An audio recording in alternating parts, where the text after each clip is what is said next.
Today we sit down for a coffee break conversation with an incredible solutions-driven community advocate. He started several important organizations and initiatives in West Michigan and cares deeply about the youth in our community. Welcome to the podcast, Andy Soper. Thanks. So tell me about your connection to Wedgwood and what you're up to these days. Sure. Connection to Wedgwood, I started here in 2002. I wouldn't say by accident. My wife, I think we had just graduated from college. Mm-hmm. And I was laying brick, because that's what you do with a communication arts degree. And I still lay brick, so that's fine. But no, she said, why don't you apply there? And she was just thinking more of a fit for my skill set and personality. And I started working at a boys' home it was out in Cutlerville. Okay, yep. That long ago. I don't know, Angry Young Men made sense to me.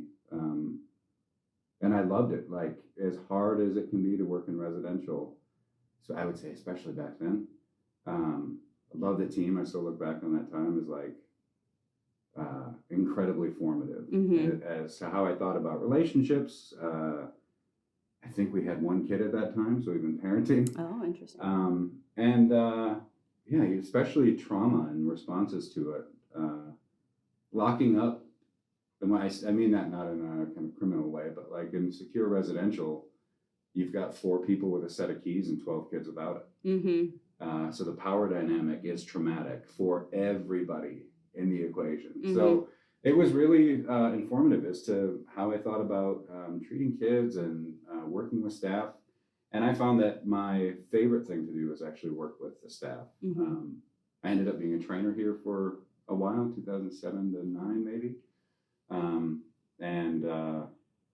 Now it's sort of grown out of all the stuff that I saw when I was here.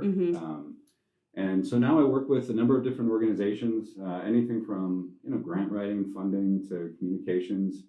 But my favorite part is sitting down with a team and just asking questions about what does service provision look like? What are your participants telling you? How does it feel when you come into the workspace, and kind of building off of that to try to get to what Father Greg Boyle from Homeboy Industries says, like a culture of tenderness. So that's what I'm trying to pursue in all my contracts and gigs and whatever I'm working at is they create a space people want to stay because they know they're good and they belong. Yeah, especially creating a space where people want to stay even when the work is so hard. Like you said, residential care is often a very high intense kind of work environment. So how do you get people who want to do that work and then want to stay? It's important. Yeah, it's I try to think of the amount of time that a normal staff stays in any one residential program. You're looking at like 8 months to 18 months. And it's interesting to know that a lot of time that mirrors what the kids are there for. Oh, interesting. At least again when I was there, like I don't have the documents and data in front of me now, but it'll break your plate, like having to constantly be aware of those youth and the staff around you and the things that you don't know that the staff have endured, that they're now sitting and trying to be helpful while carrying their own weight. So a common theme of some of the projects and community initiatives that you've been involved is kind of overall the well-being of kids and how they are provided care. Specifically kids who are under-resourced and have experienced some form of trauma. Yeah. Why is this population so near to your heart? I think first they're funny. I can't break it down maybe any farther than that as to be like they have a different set of views on what's happening around them and their interpretation. And so many of them are so willing to voice what they think about what's happening at the moment. It's like refreshing. That was a big part for me.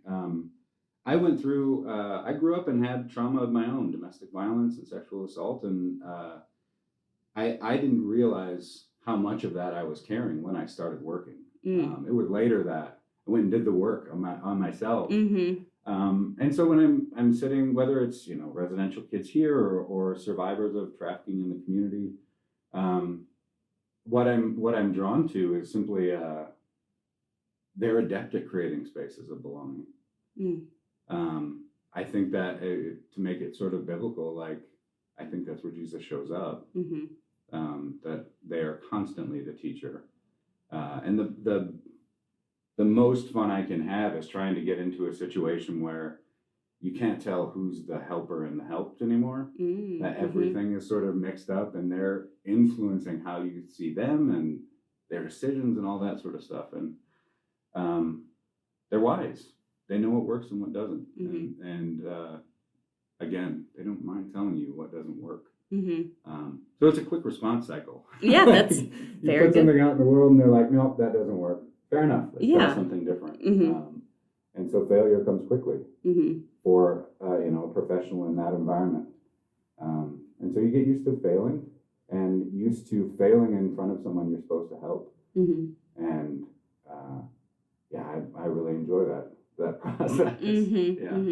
Well, and having an environment where that failure is like not looked down upon, and it's just like part of the process, and there's like some vulnerability and honesty and authenticity all involved, that probably makes for an environment where people want to stay. Yeah, like we're still going to have to make dinner after I fail. And I'm still going to have to write obs, and they're going to still have to do their house pickup. It just keeps going.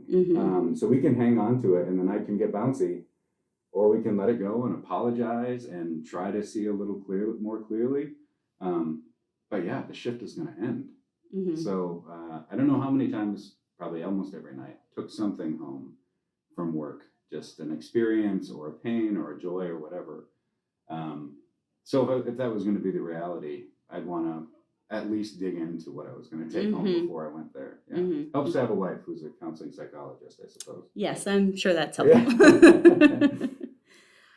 So what do you see as some of the main challenges kids and families in West Michigan are facing right now? Housing is number one. Oh, interesting. There's so much, nationwide housing and homelessness is a crisis. But when I think of housing instability for youth, we're just investing in cycles of trauma and abuse if we don't solve that problem. Parents having to carry that stress results in kids having to carry that stress. So that for me is, I would say, is number one. I know there are a lot of good communities in Grand Rapids, organizations and people that are working on that problem. But that problem exists for a lot of reasons. But I would also say one of the main ones is that we've forgotten that we belong to each other. Quote Mother Teresa there. That someone else's problem being unhoused is an inconvenience to me. I bristle at that. I know it's complex and it's difficult for businesses and homeowners and all that sort of thing. And yet there's the image of God that we're saying we should charge $100 because they're sleeping on the street and put them on probation. That's not just troubling. I think it's problematic. That we barely recognize the humanity there anymore. But yeah, outside of housing, employment is kind of an area that I've invested a lot of time and energy into, specifically with youth. There's literally, I think Kent County got $12 million from the state for employment training. And that's not just youth, that's everybody. And everything from, IT to healthcare to manufacturers got in Kent County $12 million to be able to train their staff. And I was having a conversation with a friend of mine who's in manufacturing, and he said, I keep hearing every politician saying job training, job training. Because what we really need to do is mental health care.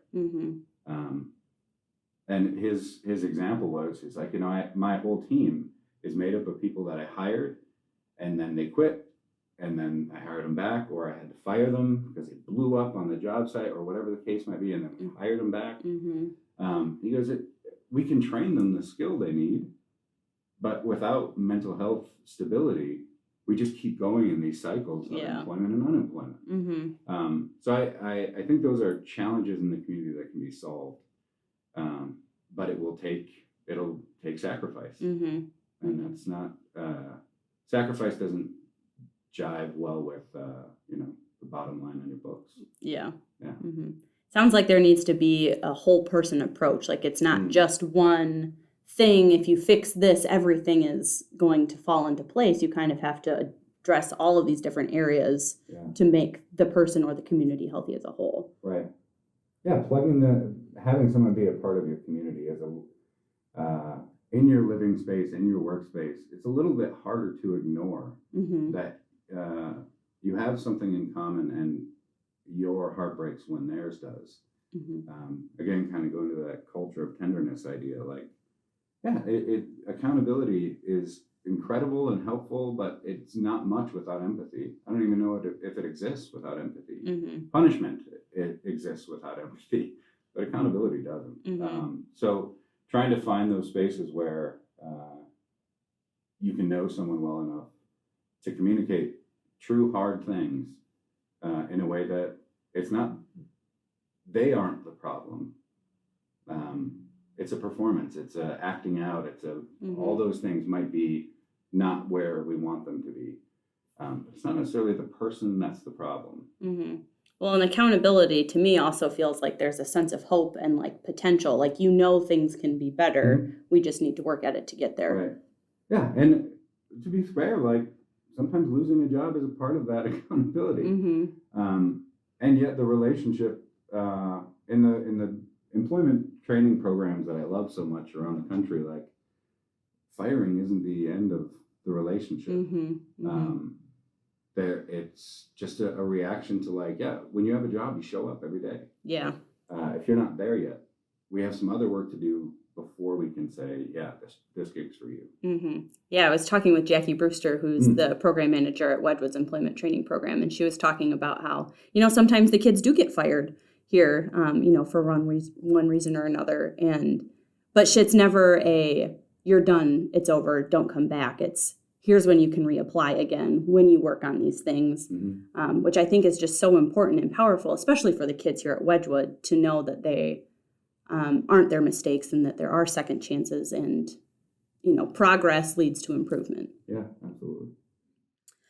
So you maybe touched on this a little bit, but do you see things improving or getting more challenging for kids and families in West Michigan, like with housing? Do you see things changing there, or is that getting more challenging for people to find places to be?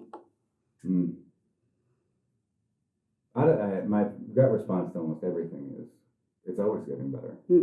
Like that's the nature of things. As much as kind of the second law of thermodynamics says everything's in a state of decay,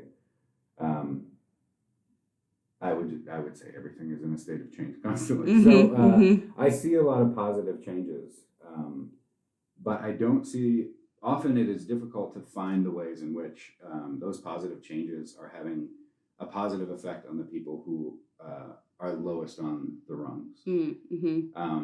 So, property values increase really drastically, and West Michigan is a great place to live, but then people who can't afford, those high-priced rents or a mortgage are priced out of their community that they've maybe been in for years. Their kids grew up there, and they grew up there. There are, again, organizations working. I know that there are millions of dollars that are being spent on not just building houses and housing and that sort of thing, but thinking about what are we going to need in 30 years from now.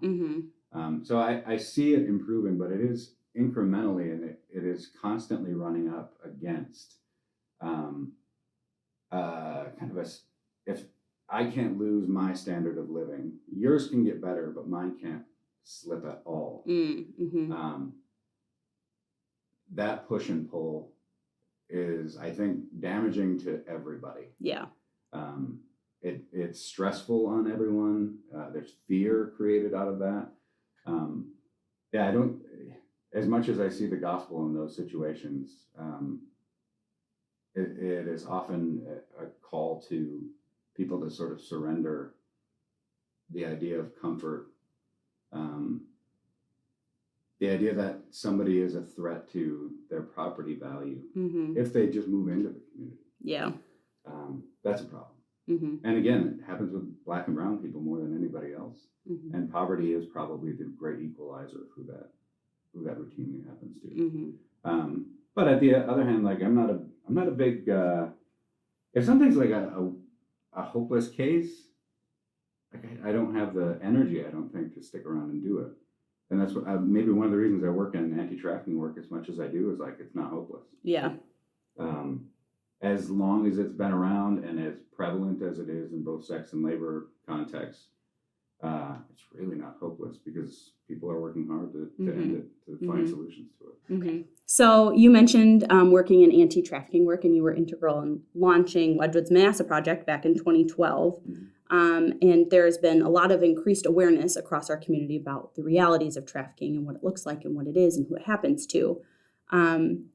So with more people being aware of it, do you think that there is a rise in this, atrocity happening in our community, or are people just seeing it more often now because they know what they're looking for? Yeah. I don't have data to prove either or, if I'm honest. The danger with awareness, when we started the Manasseh Project, the pitch was like, I remember bringing like a binder, and I had never mentioned this to anybody in leadership at Wedgwood, and I came like loaded for bear, like we should do this. And one of the things in there was awareness, and that was, it's the lowest bar of anti-trafficking work. And there was a lot of acceptance for like, yeah, we should do awareness. And I was like, great. But we have to also do treatment and legislative awareness. And it was great, but we're going to start with awareness. And I was like, The trouble with awareness is that sometimes it moves us from, I didn't know, to like willful apathy. What can I do? A sense of stuckness about it. So part of the awareness stuff that's been pushed is to move people from like, if you see something, say something. What are the phone numbers you can call? What are the organizations you can connect with? That sort of stuff. But we do that more often than not with sex trafficking. But we don't pay a whole lot of attention to labor trafficking, almost at all. And it is of the two types of trafficking, those two anyway, there's way more labor trafficking than sex trafficking. That kind of awareness we haven't tipped into action yet. At every speaking gig I think I did for years, I would have people take out their phone and put in the National Human Trafficking Tip Line, and then have them look up their local non-emergency police number. It's like, if it's not an emergency, just call them, ask them to drive by, check it out. And that's helpful, and there was a reaction from that. But if I were to tell people like, yeah, you're going to have to change the way you buy clothing and food, and you're going to have to actually think about it. Man, that's tough. And it's currently, right, almost Christmas time, and to have to think through, I have to buy something for my family or my kids, and they want video games and clothes, and I want to do anti-trafficking work. Well, there isn't almost a phone or car or airplane or video game system that doesn't have conflict minerals in it. And it's the same with clothes and any sort of fabrics, or so making decisions on like, what can I actually do in that? That's where I think we'd see more trafficking if we opened our eyes even wider. A couple of years back, I don't think this is off topic. A couple of years back, we invested in an education project. And we worked with the University of Michigan Human Trafficking Law Clinic and just reviewed like 150 cases, both sex and labor, court cases and transcripts and all this sort of stuff. And at the end of it, I would drive home and just be like, oh my gosh, like hearing about victims that were trafficked into domestic servitude that were just in line at Target. And agricultural workers, and how it's how much of our transportation system is just moving around people that we suspect might be trafficked, but we're like, I don't know who else is going to do that work. That maybe for the first time ever, like I hit a wall where I was like, I don't know if we can stop this. And then, you make the decision, like the next small thing. We tell people maybe it's the chocolate you buy or the shirts you buy or the coffee. Make those decisions and then see what the next one is. If we really want to see sex trafficking curbed or ended, People have to be housed. Parents have to be healthy. Kids need a good education. And there has to be a drastic shift in the way men think about their position and power as related to their sex life, honestly. So, long answer short. I don't know if there's more or less trafficking. I do know people are more aware. But the next steps are really the action steps of if we want people healthy and not to have this happen, then they need the absolute basics in their life, and they need to have at least one positive adult that reminds them that they are, immeasurably good.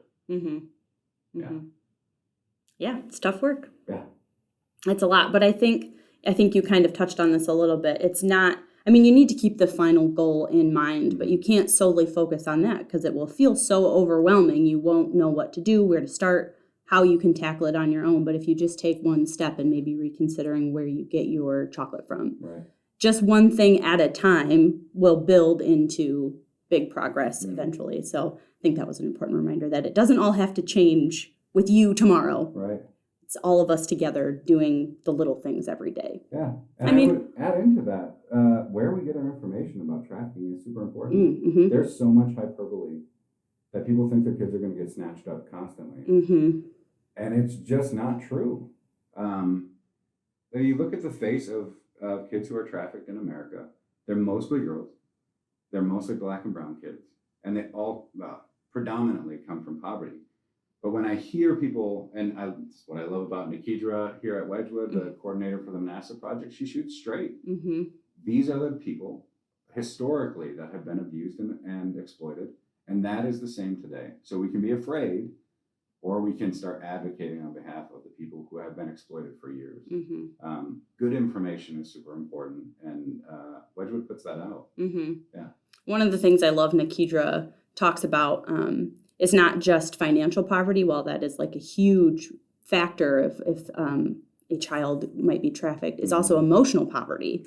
And I'd never heard anybody say it like that before. And you mentioned, having one good adult in their life to invest in them.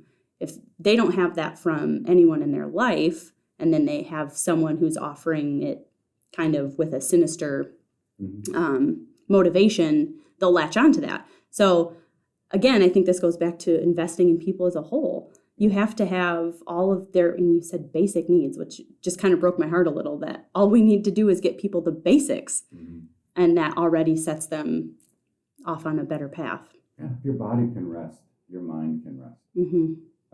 And that's where healing can actually occur, when we're not in a panic. So why is the response and work of organizations like Wedgwood and Wedgwood's Banassa Project and some of these other collaborative efforts that you're working with and we have here in Grand Rapids, why is that so important, their work and the response? I'm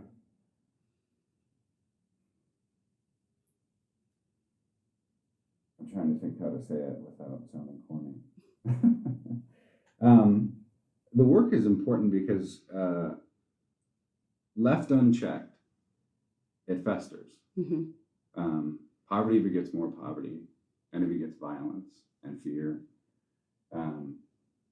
The more I see organizations collaborating and kind of shedding that